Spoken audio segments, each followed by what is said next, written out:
so much for reading. All right, and who's ready for a speaker meeting? Give it up. Our speaker this evening has asked George A. to introduce them.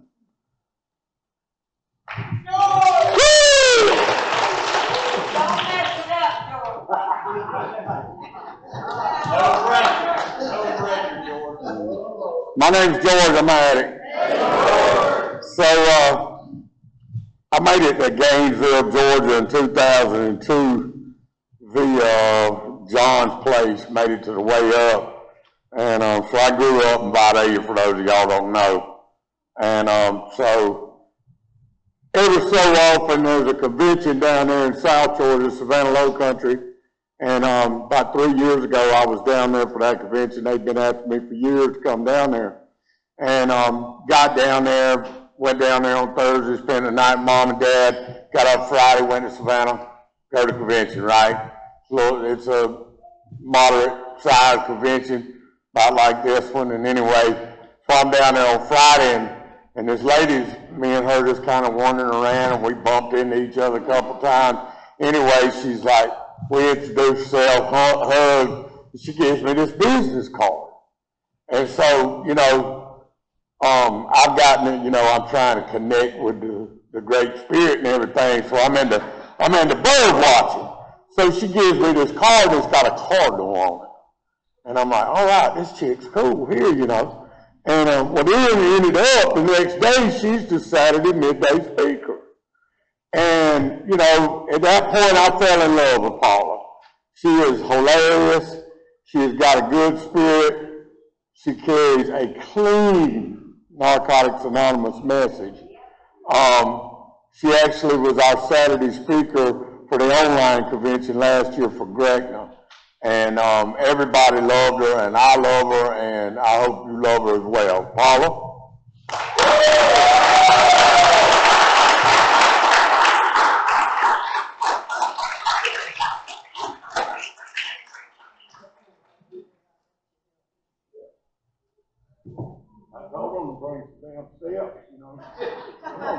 Just have a knee replaced.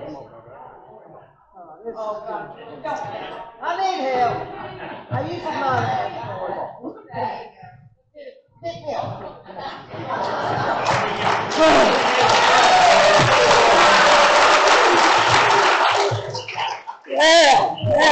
Well, hell, I'm an addict called Paula. And I'm as real as they get, baby. I've just showed you can grow old with Narcotics Anonymous, and I have. And there was a time when I couldn't ask for help. And today it's like I let that man grab my ass just to get me on. Felt pretty good. But now to get down to business, I'm really scared, y'all. I kind of had a weirdness go on during the pandemic, and I started suffering from some depression. But like the book says, when you need legal advice, see a lawyer. So I started seeing a therapist. So my daughter, I talked to her, she's 35, and I said, I'm feeling like I might cry. And my daughter hates me to cry. She said, well, if you do, you were supposed to. So that's a kid raised in the program. But one of my favorite people in Narcotics Anonymous, I don't want to say this before I say that, thank you to the committee.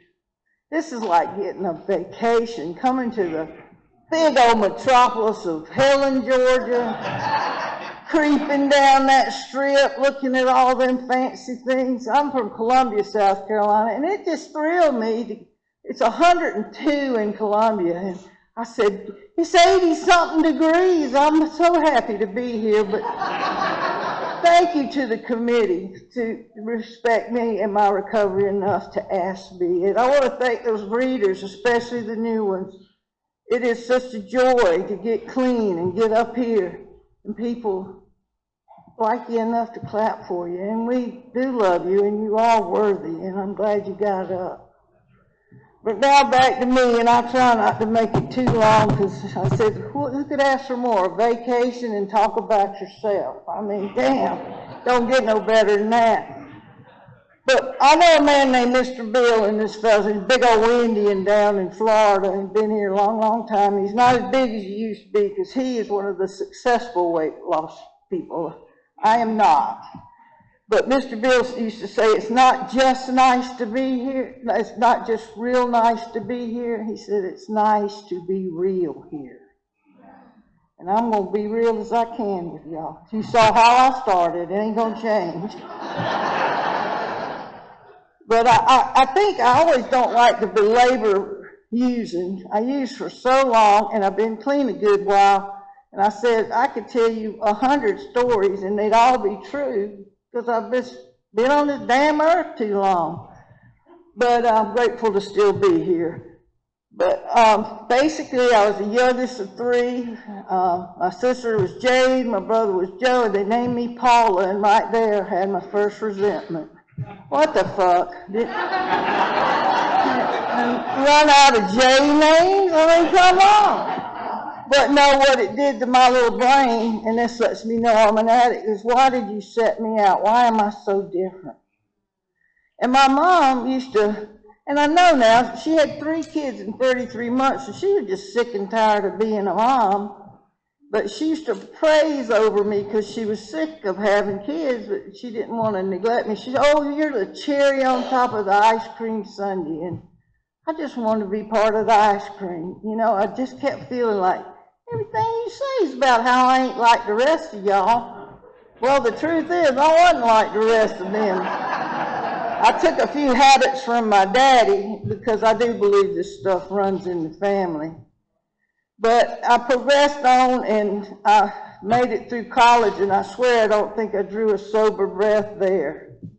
And I certainly, if there was a breath about having drugs in your system, I didn't draw one of those sober breaths either. I just spent my whole time in my life thinking I was a burden. I was breathing your air, excuse me. I was that girl that you could bump into me, knock me on the ground, and I'd say, I'm sorry. I must have been in your way. And it was because I didn't feel worthy. And y'all, I'm worthy, and it's taken working the 12 steps many times. You said something about, I did the papers, I did the sponsors version, and I've done the workbook, and I love the workbook. You got to read it and do it. And I'm scheduled to do a step with my sponsor next week, so I ain't quit. And I've been coming around a good while. But just go on and get with it. In 29 days, God willing, I'll have 33 years.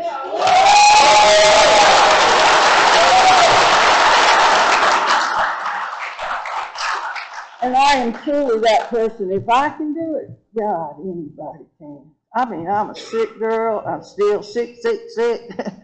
I love people with twisted senses of humor because that's the only kind of humor I love. It's got to be sick and twisted.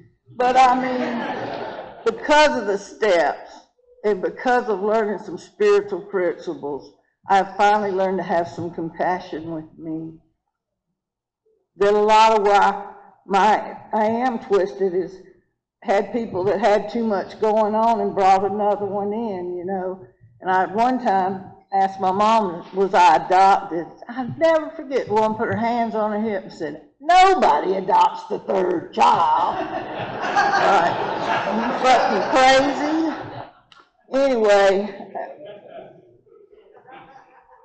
drugs were the way I became able to be around people.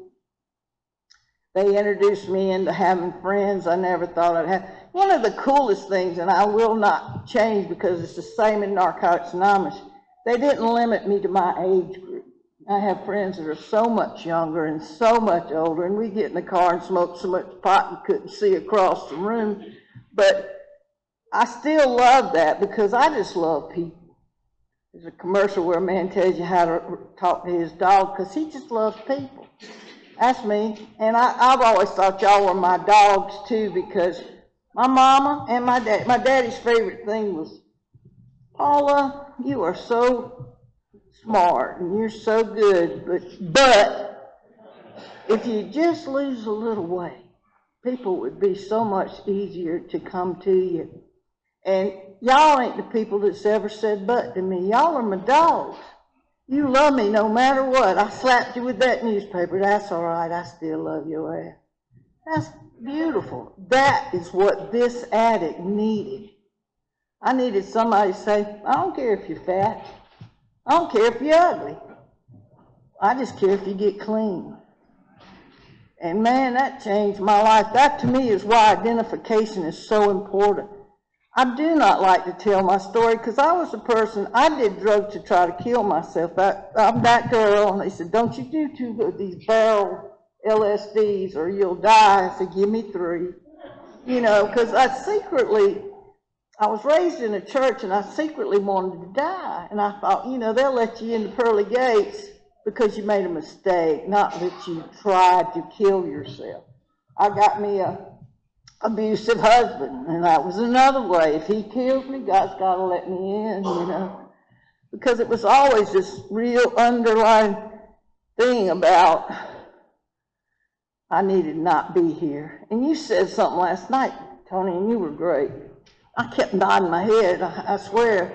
But, you know, I'm that person that thought if you knew me, if you really knew me. Because I was a chess player. I was 10 moves past what you were doing. I was the person, took your dope, hid it, and said, let's go find it.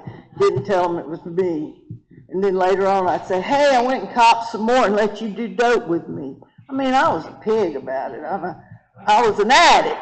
I told them last night, I used to try to quit and say every night, I'm going to do it all. Ain't going to do no more. And just finish it up. By noon the next day, I'm copping more. And I throw it out the window and make a big show with people looking all the while at what's around here so I can come back and find that shit, you know. I even went, they didn't have treatment when I got clean. My place of business where I worked was not a park, what'd you call me? A park. I was not a game warden. I worked for Parks and Recreation for 28 years. And I said, I need help, and they wanted to fire me because I had a drug problem. I said, oh no, the handbook says you got to help me. And so they sent me to the nut ward at the hospital for 7 days. On the 3rd day, he rose from the dead. No, on the 3rd day, they gave me a pass to go to a Narcotics Anonymous meeting. So I went outside to a meeting. I will tell you, on the 2nd day, they did an H&I presentation. And I always love to tell this because a guy came in with that spiked hair that looked like it hurt you if you patted his head. And there's a girl come in, she had on leopard skin. She covered both boobs, but barely. And had like her hair tied on top of her head. She looked like Pebble Flintstone, all grown up. And those people told me and read those readings about Narcotics Anonymous, and I was fascinated. I heard myself speak a line from a thing I said a few years ago. They hung the carrot in front of this ass's face. I wanted that carrot. It was about people who put the welfare of their the drug use ahead of the welfare of their families. And that was me. I had a 3-year-old. I had since got rid of her daddy. I didn't need 2 babies to raise. And I just didn't want her to suffer for me. And I actually went to that first meeting that Wednesday night, and this is how different we talk in NA. You know, I heard them say, work the steps and all this stuff, and I thought, well, it's on the 2nd floor. I worked the steps to get here. And then they said something about turning shit over, and I was thinking, well, I can knock anything over if you need me to. And then they said they were going to have a newcomer meeting. It was a big-ass meeting. I looked at every person that walked in. One was too old, one was too young. But they said, oh, we're going to have a newcomer meeting, and the little group got up and walked out the room. About 2 minutes, somebody come running and said, you the newcomer? I said, I didn't know. I thought that was like in Vietnam. You know. I didn't know I was the newcomer. So they take me back, and everybody's telling me, and I had a picture of my little girl and my Winston cigarette pack. And I said, y'all, I ain't worthy of this shit, but she deserves more. And this is what I love about Narcotics Anonymous. This 16-year-old girl got up, just like my mother, put her hands on her hips, and she said, "That ain't how it works in Narcotics Anonymous." She said, we don't get clean for other people. You got to get clean for you, and she will reap the benefits. And Gus, when my child was 3 years old, I went back to that hospital. I was on the nut floor. And I told him he could drink up, that my piss was clean. I had not used, and I had planned to use. I even asked people in the parking lot before the meeting, did they want to get high at the NA meeting. 2 of them said, "Let's talk after." Serious as shit. But I also want to tell you, they was hanging on monkey bars, they were swinging, there was this little circle in front of the door like a little Indian sending up smoke signals. Everybody's just smoking cigarettes like nobody's business. And I thought, well, maybe I'll go upstairs. This looks kind of interesting. And they read those readings. I went to that, and the young girl said that stuff about I needed to get clean for me. And y'all, I had about a toothpick size of self-worth in me. And I said, okay. So I go back to that hospital, and I said, man, those people talk the shit I like to hear. And they say this was real rare. This was 1989. I'm not on a drug board. I'm on the nut floor.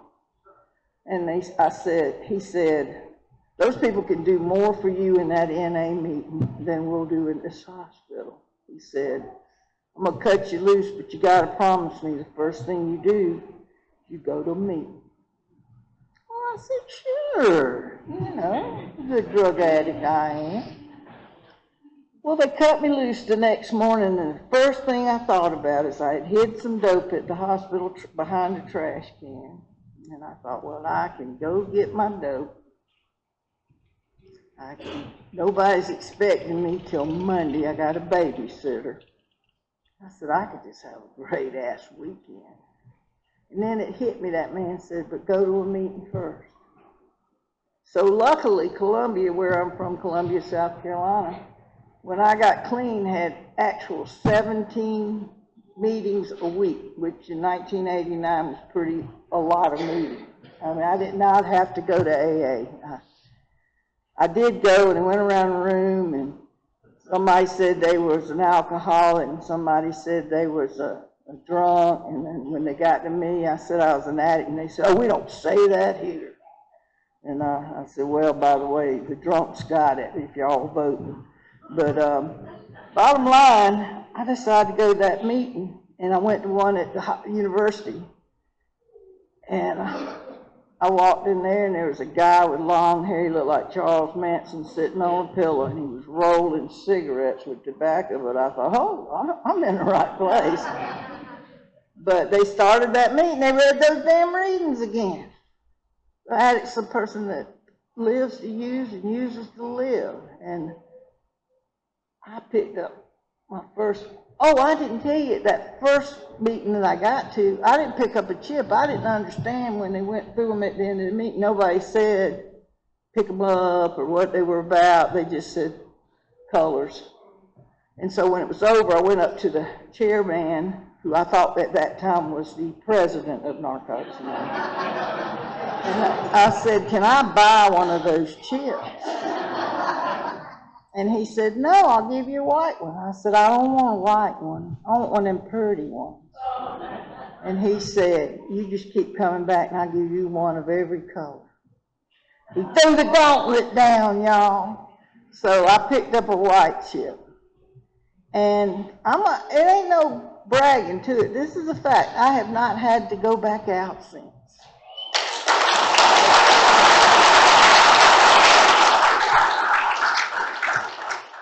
I have wanted to go out many times. I've had surgeries. I've had sponsees fight over how much of my medication I could have. I've had them take them away from me till they had to race me to the hospital because my blood pressure was so high. When they were doing therapy with me, I almost had a stroke because they were not going to give me a bit more than I deserved, you know. But damn it, I have stayed clean. And I'm going to tell you, it ain't been easy. And that's what I was thinking. It's so easy to get clean. For one time in your life, do yourself a favor. Think of yourself for a minute, not in that drug-using way, like you should give me all your drugs because I'm that important. No, but in a way that I'm worth living. It's not your air I'm sharing. I got a right to be on this earth, you know. But the only way I got that way, y'all, is I started working steps with a sponsor, with sheets. It took years, and when, you know, I could go through them all, I know the spiritual principles behind them all, and I did not even know what a spiritual principle was. I did not know what a character defect was. I truly didn't think I had them. And I was surprised at how many came available to me. But, you know, people talk about that 4-step. I want to say this. I ate the night step. I felt like I weighed 200 pounds, and after I started making some amends, felt like I'd dropped at least 100 pounds. It was just literally as if I dragged around bags of shit, like my whole recovery. This is all this bad shit I've done. That if you knew me and knew what I did was in that bag, 8th night step, man, I got to start pouring that stuff out. And the beautiful thing is I have a sponsor who believes after you work the steps, we'll do some stuff with the traditions. I'm old and I have that, what's that word? But then we just keep working steps, and y'all, every time I work them, I'm working a 12th step. And damn, there's a lot of writing of that shit because you have to go through every spiritual principle. But for me, while I'm writing it, I'm really, really loving the fact that I have learned some compassion. That I give a damn if you get clean. See, people don't know. A lot of people come and they leave, and then we read that they died in the paper. Fucking breaks my heart. Pisses me off. I'm not somebody who gets mad at you for relapsing. I think it's not always the best option, but I know that some people don't get it till they're ready. And sometimes your bottom wasn't hot enough. Sometimes your ass needs to be much more on fire. But when you get it, you get it. And I think it's so simple. Just come here. And this is the hard part. Tell us what you need. And see, when I was a newcomer, I didn't know I could tell you what I needed. I was a single mom. I used to introduce myself. Paula D, single mom, no child support, can't find the bastard. You know. So we were living 2 people on one salary, and I remember the beauty of this program is I remember a guy came to my house and he asked me for a paper towel. He's in the program. And I gave him a cut up towel because that's how we did it. He said, why you give me this? I said, I can't afford paper towels, man. I said, that's a luxury in this house. And he left. About an hour and a half later, he comes back with at least $25 general bags. He filled my closet with things you wouldn't believe I needed. Toilet paper, paper towels, something to clean with. Because when there's 2 people living on an income, money don't go far. We caught my ex when she was 8 years old, and we got like, they left the first 8 years off, but we got like a $4,000 check. And I took her to Walmart, and I said, you can have anything you want. She said, could I have a Barbie wristwatch? And I said, yeah. She said, I can have one? And I said, oh, yeah. And it made me cry that I had done her wrong by picking such a wrong person. But I've learned through working the steps, I did the best I could. And I want to tell you about my village. It's called Narcotics Anonymous in Columbia. At Christmas, I had a rule, like, and we're going to get one big thing and a couple of little things, and then the family will give you more presents. And she was real satisfied with that. Well, N.A. wasn't, and all this anonymous giving started happening. I'd come home, told my sponsor this one time. I came home, and there was a basket of presents. They all said Katie, and then there was one said me, and there was a $500 bills in there. And I ran and I put it in the attic, and I called my sponsor because I'm not worthy. I said, somebody doesn't have money on my front steps and presents for Katie. And she said, well, put them under the tree and use that money.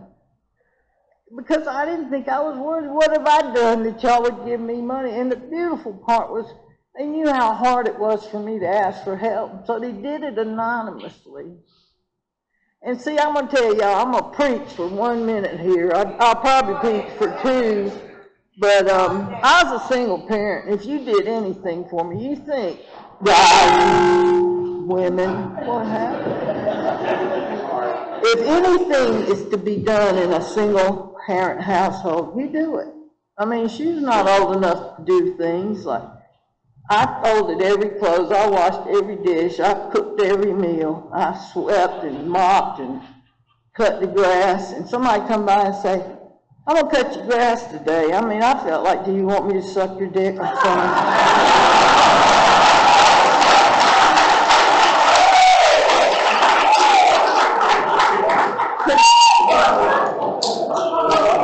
That's how it was, baby. And then they say, no. And then you know we'll talk later, because they were addicts, you know. But that's how I felt. So I want to preach to you. If you want to do an act of anonymity, sometimes drop an envelope in somebody. My favorite one, and I'm going to brag on myself, I got this thing I do at grocery stores when somebody's struggling to pay. I drop a 20 or something behind them, and I said, ma'am, you dropped something. And a bunch of them will say, oh, this ain't mine. And I go, but it's behind you and it ain't mine. They grab that shit up. But y'all, acts of anonymity saved my life. I'm a woman. I had to buy, women's supplies, and I'd be at the damn, we didn't even have dollar stores hardly in the beginning, deciding could I buy a big box or a small box because of money.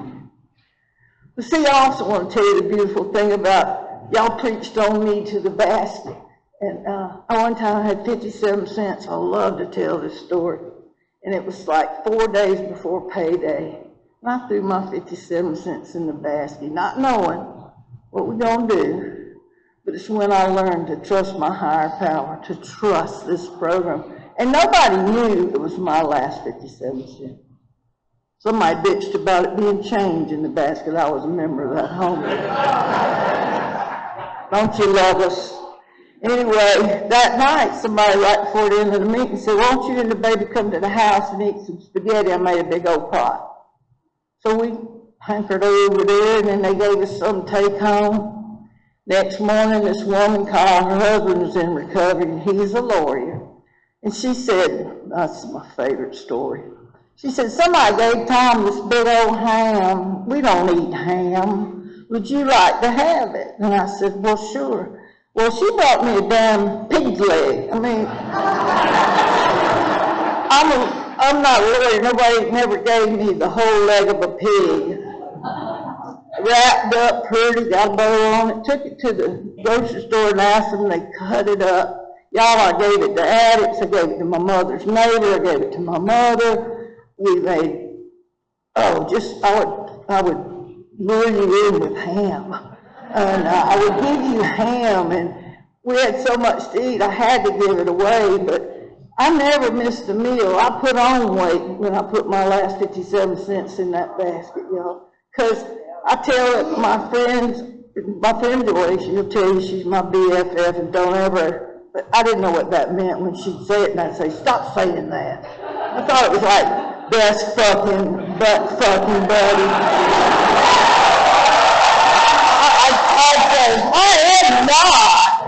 I am not.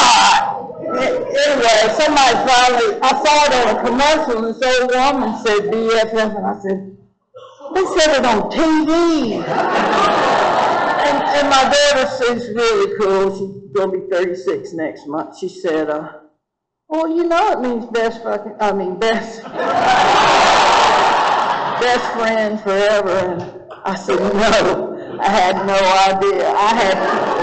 I'm a little slow. George picked a joke up last night, and I laughed about an hour after I left him. It was so funny. I'm still here, but it's a lot slower up there. Don't tell me 20-something years of smoking pot don't slow these things down. But I did more than smoke pot, too. But the bottom line is, I want you all to do acts of kindness to people. And sometimes you just got to give it to them, not be, anonymous, but an anonymity. You know, used to tell us to drop cigarettes by the detox. Well, it's not that easy anymore. But it's fun to get creative. I've done stuff called pounding, where you leave a pound of sugar, a pound of flour, a canned ham, a bag of fruit, and we go around the addicts that are new with piles of little young'uns behind them, and leave it on their steps and run. You know, I learned that from my mama. My mama she was a school teacher, didn't have a pot to piss in, 3 children, and she would make up, back when I was a kid, everything was in these big brown grocery store bags. We'd make up bags with toys and fruit and candy, just peppermint. And she'd say, you're Santa Claus's elf, now run, put them on these steps. She knew all these people that needed stuff. Don't let them hear you, and don't ever tell, because you work for Santa. And we had this old station wagon, looked like we were spraying for bugs, because so much just came out the exhaust. But we'd run little children, put them on these steps, and I said to her, I want to be like you when I grow up. I want to be kind.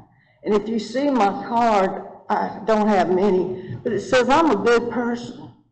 Because I told them where I worked. They told us one time if we wanted the name thing on our desk, and I worked for parks, city parks.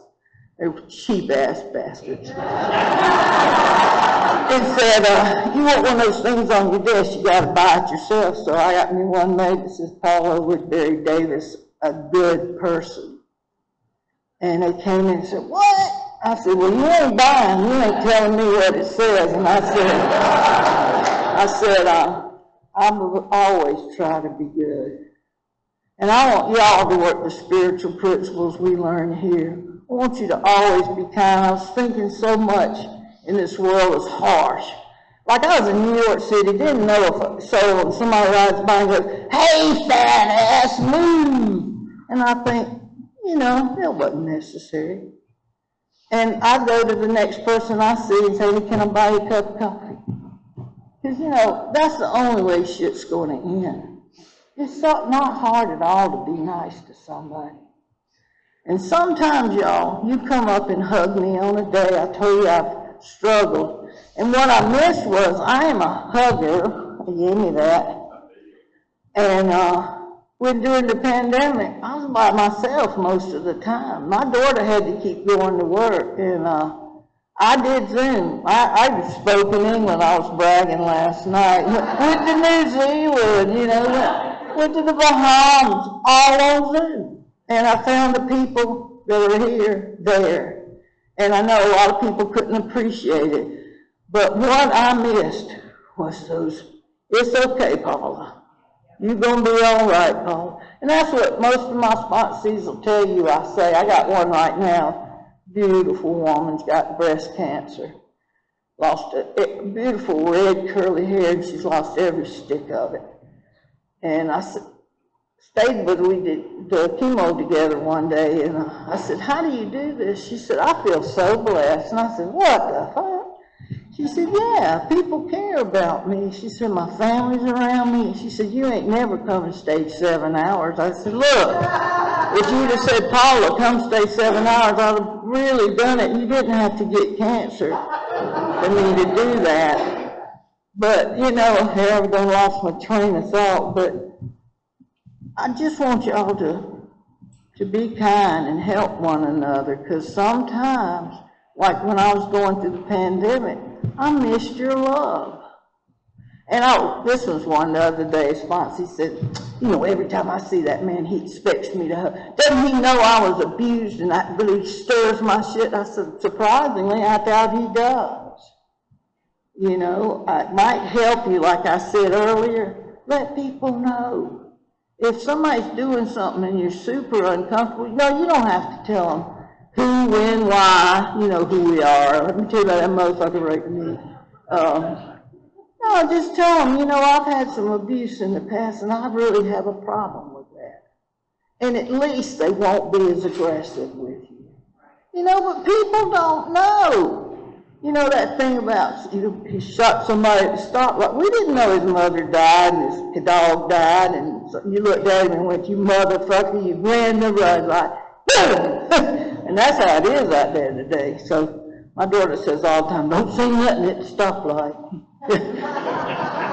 She says she's afraid I'm going to get us killed. And I'm not that person. I ain't going to get you killed. I know how to do it. But I feel like I'm just going all over the place. But I want to tell you the source of things. I told that doctor I went to see that, I was depressed. He said, do you ever feel like you want to commit suicide? I said, no. I said, I have been through hell. I've been through my own war. I said, and way down in me, there's always a hope, a spark. I said, I just need you to help me bring it back. Because, see, the message of Narcotics Anonymous is hope. And wherever it is, freedom. Y'all, we are free. If you don't know how free you are, drugs held me back. I was one, I would go in loaded anywhere. I was like, I'm not going there, But it holds us back. It runs us away from our families. And through Narcotics Anonymous, I got to make great amends to my family. And we were a real family unit. I got to be with my mama when she died. And I was that girl, I got sponsees, so I'll stay clean unless my mama dies. I said, well, honey, she's going to die unless you die first. They hate me for that. You're so real. I said, but you got to know, you cannot put a reservation up like that. Mamas don't last forever. And my daughter hates me because I've told her since she was 3, I'm going to die one day. You need to get self-supporting by your own means, And she says, but the gift of y'all, the 12 steps, man, I cannot tell you, they're not homework. Your sponsor's not pissing on your leg. She's trying to get you to unload the shit from your past, to build a foundation, and to start. My favorite example, there used to be these brickbat paddles, and one of them had a planet Earth for the ball, and a guy got up one night at a convention, and he started swinging that ball. He said, that's how I felt in active addiction. The whole world revolved around me. And that's how we come. You don't know there's other people. You feel like when that motherfucking cop pulled me, he just pulled me. No, fucker, he was doing his job and you were breaking it. But no, it's all about you. The whole world hates me. You got that syndrome and stuff. They did it to me. No, you broke the law. And see, I'm that sponsor. I want you to own your part. The guy I met outside early, I wanted to call him Jack, and it's not his name. I like to rename people. Anyway, damn it, I did that. I did that thing, but what did I say? Well, I know, but I can't remember why I was talking about that. But the world doesn't revolve around us, is what I want to say. I swear, because that's the bitch of, there's gummy shit in them sending little canals up there, and I think it's truly still there from all that ganja. But, they say now the stuff they got would put me in the dirt, and I'm scared, and I don't even want to try it, because I don't want to be in the dirt. Been in the dirt all my life. I finally got up and wiped myself off. And I know I'm just skin jumping, but that too is a gift of the steps, is that I've learned sometimes you got to fall down so you learn how to get your ass back up. Sometimes you have to let some man put his hand up your butt to get you on stage. Do you think I wanted to do that in front of y'all? No, I'm actually better than that. But that's one small criticism to the convention committee, and we all have good legs. And I have a brand new one. It just don't work good yet. But I don't want to carry on. I want you to work the steps and know nobody's punishing you. It's just changed my life. I know I'm not the only one in the world. I know that I can look at somebody and have compassion, that I don't know what kind of shit you went through before you walked in here. So when I see you and I want to hug you, I've had people tell me they hated white people. I used to hug these fellas, and they weren't white. And they say, that's white woman used to just chase me around Narcotics Anonymous, because I believe you should hug everybody. And they told me later in life that they needed that. They found out there was one person that didn't mean them no harm, and that a lot of people had meant them harm, and they weren't about to just sit still and let somebody run up and hug them. I'm not trying to grope you. I'm not trying to pick your pocket. I just want to love you and let you feel the relief I felt when I found people who cared about me and didn't say, but, you know, my sponsor ain't never said. One thing, I'll call her up and I'll tell her my ass fell off and this happened, and she said, well, do you use? And I go, no, I don't even think about that. She said, did you go eat a bunch of cookies? Maybe. And she'd say, stop using. She said, you didn't use dope, and if you start letting walls down, you will. And so I keep what I have with vigilance. And it's not like you sit on your laurels. I still work steps because I feel like I have to have a program. I do service work to Narcotics Anonymous because somebody fucking opened the doors for me. And I had to take a couple years off. I did H&I for 14 years, and they walked into prison and made me leave because an expunged drug record came out that I had smuggled drugs into a prison one time, and they didn't want me in their prison. But, you know, it was supposed to be expunged, and it was later determined, but they've never let me go back to the prison. And I loved talking about me to them ladies and telling them they too could have this freedom. They could be behind the wall and have the freedom of Narcotics Anonymous.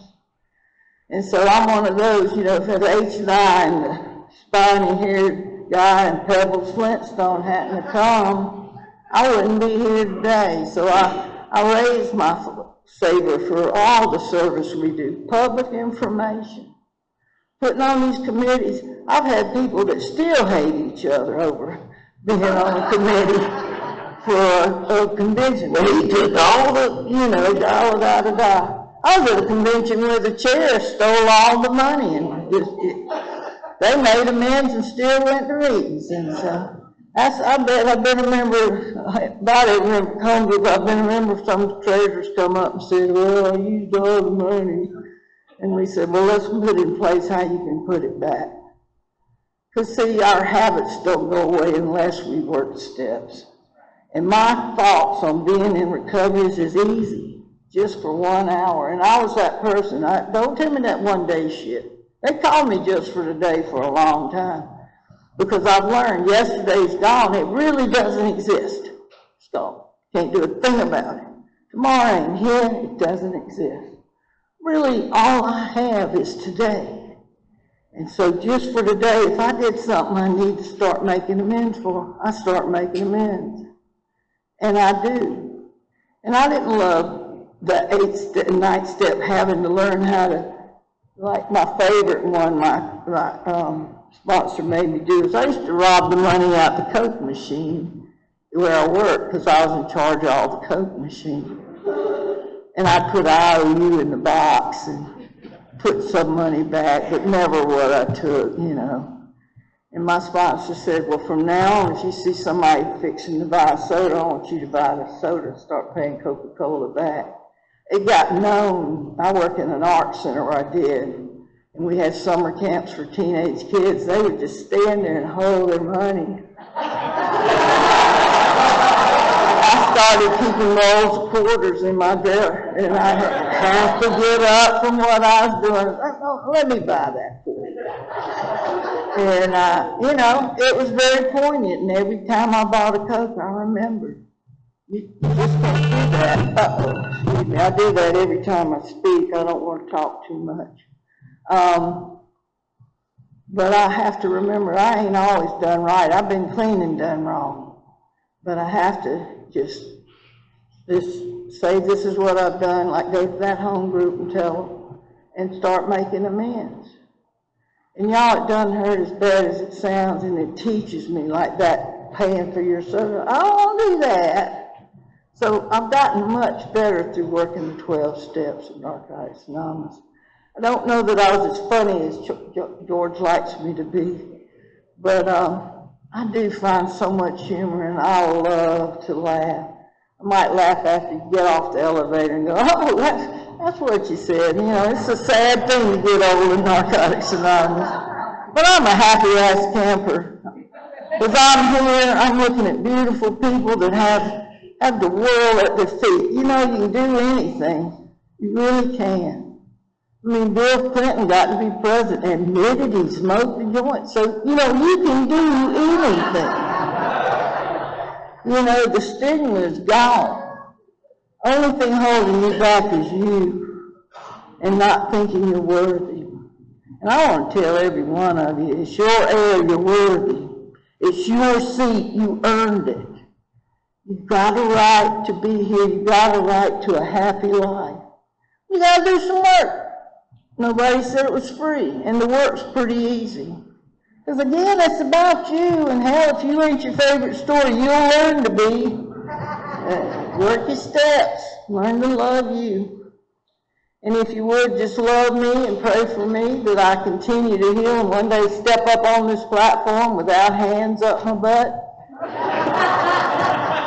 And I used to end by saying, smoke them if you got them, but I don't do that anymore. I just want to say, love yourself. Give yourself a break today. Thanks for letting me share.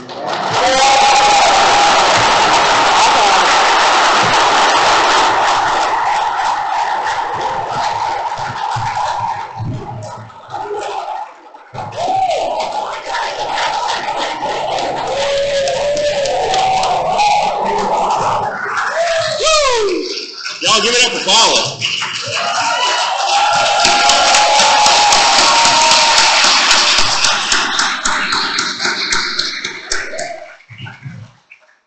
Oh, that had me